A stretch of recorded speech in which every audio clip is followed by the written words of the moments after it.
Hello everyone, welcome back to the channel. In this video I'm going to create a quick comparison about these two platforms, which is RoboForm and Proton Pass.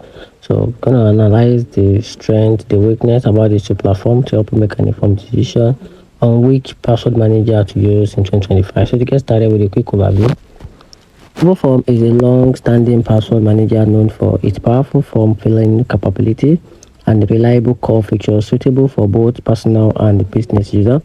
And on the other side, Proton Pass is a newer privacy-focused password manager built by the creator of Proton Mail, offering a strong encryption and seamlessly integration with the option of Proton ecosystem. Now, talking about RoboForm, I'm going to analyze the strength and the weakness of this platform so you can have a full aware about what they do and what they stand for. So talking about the strength, they have the best class web form filing accuracy. They also have a supports multiple platform with a sync and backup. It is affordable pricing and with a solid business plan. And here's the weakness about this platform. The interface feels out of date. It also lacks some modern features like password bridge monitoring, no advanced encryption features like metadata protection. Now, I'm talking about Proton Pass, talking about the strength. It has an end-to-end encryption for data, including metadata.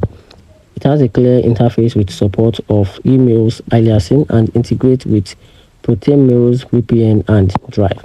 And here's the weakness about this platform. It lacks advanced form filing and customization, still growing fewer features than other competitors, and also has the best features tied to Proton Unlimited subscription.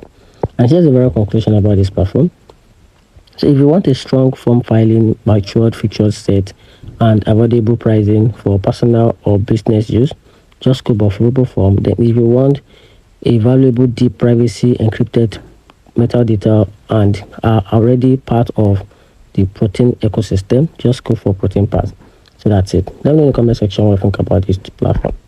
Thanks.